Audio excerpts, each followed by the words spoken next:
Hello everybody, welcome back to my channel, Books Forever.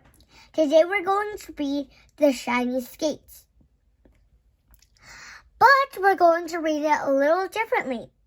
This is the first part of my story. The second part is down below, right next to this part.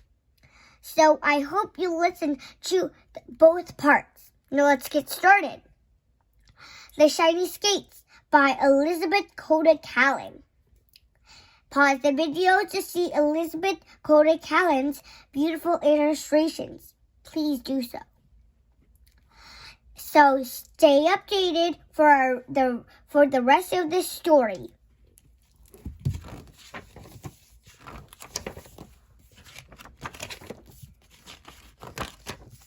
Once there was a little girl who dreamed of being a skater. She pictured herself gliding across the ice even while her feet were firmly on the ground.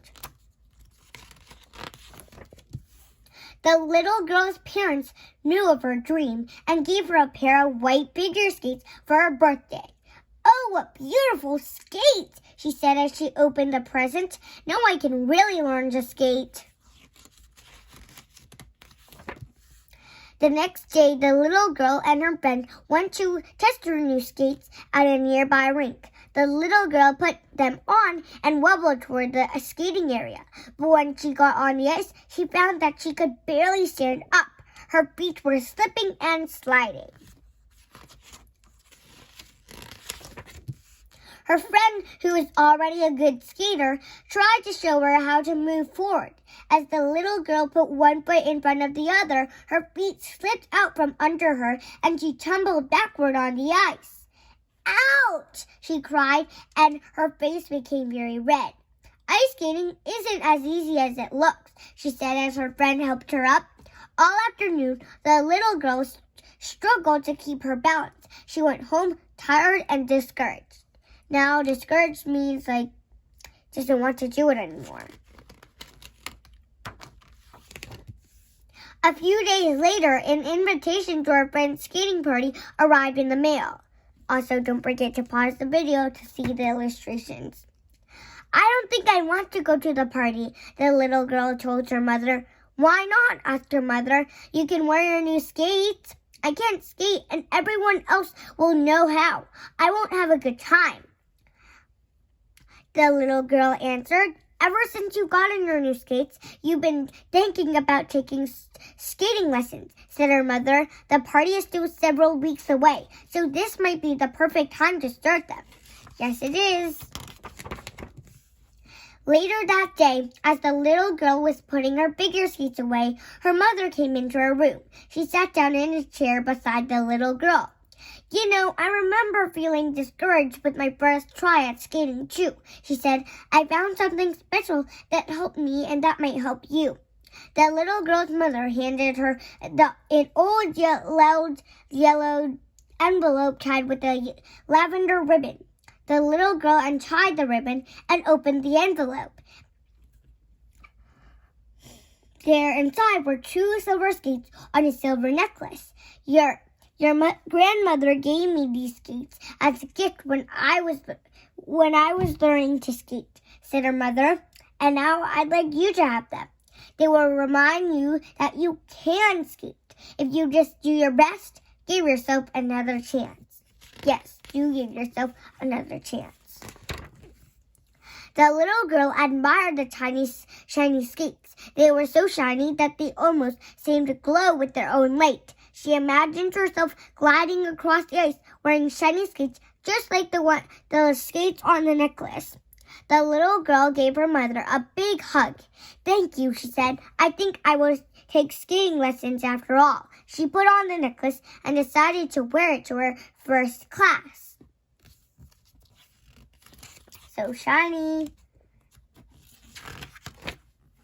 It took several lessons before the little girl felt comfortable on the ice, but she learned quickly. First, she learned to skate forward, and then she practiced how to stop. I did that too. She soon learned to skate backward, and after practicing steadily, she could even do front crossovers. Yes, me too. This is the connection side. I kind of know how to do different crossovers. At every lesson, she wore the shiny skates. The little girl improved, but she still felt that she wasn't good enough to go to the party. The night before the party, she received a phone call from her friend. "Are you coming to my party tomorrow?" her friend asked. "I'm not sure. I'm not a very good skater," said the little girl. "It doesn't matter," she answered her. "Friend, it's just a party. You'll have fun. You don't have to be an Olympic champion." "Thanks," answered the little girl. "I guess I'll come." Always come. The day of the skating party arrived. The little girl was excited as she dressed in her favorite skating outfit. She put on a heavy green sweater, a pleated red skating skirt, red tights, and a red headband. And around her neck, she wore the shiny skates. But the closer the time came to leave for the party, I lost track.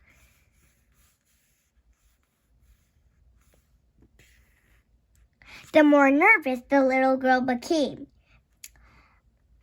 What if everyone can skate better than I can?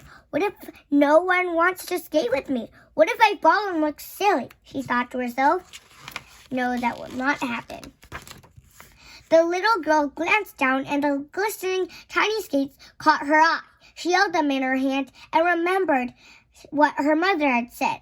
"These shiny skates are special," she thought. "They remind me that I have practiced and learned to skate. I may not be perfect, but I will go and do my best." Soon it was time to leave, and the little girl's father drove her to the skating rink. She said goodbye to him and sat down on a bench where people were putting on their skates. Some of her friends were already there. After putting on her own skates, she walked gingerly over large rubber mats toward the ice. It was then she noticed something she didn't expect. As she stood at the edge of the rink, she saw that not everyone was skating well. Some children couldn't even skate at all. Though they were having fun trying, she was surprised that things could be so different from what she had imagined. She wondered why she had been worried in the first place. Everyone's falling, but that's okay. They're still having a good time. While the little girl stood and watched her friend skate. While the little girl stood and watched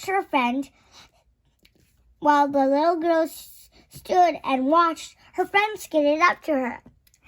"Hi, I'm glad you came," she said. "Let's skate." Sorry about that. The little girl got on the ice with her friend, and they began to skate together. They went around the rink several times, and the little girl didn't wobble or fall.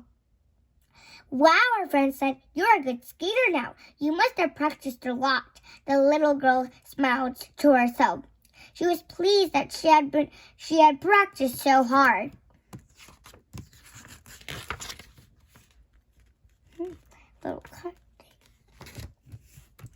Later that afternoon, the little girl saw someone who was struggling alone at the edge of the rink. She skated up to her. "I know learning to skate isn't easy," she said as she took her hand. "Just do your best." The little girl helped her new friend skate that afternoon. They skated and fell and laughed together. They had a wonderful time. Always make friends, and also don't hold hands on the ice because you could fall.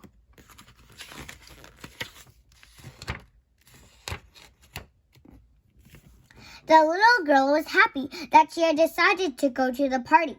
After all, for it was there that the little girl, wearing the shiny skates, glided over the ice, just as she had always dreamed she would, and so she discovered that doing her best was very good indeed. Yes, it is. The end. I hope you enjoyed this wonderful, encouraging story.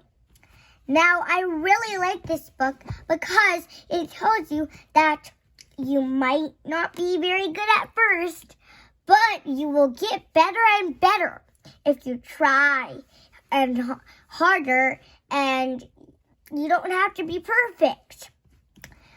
Stay with us and subscribe to our channel and click the like button down below.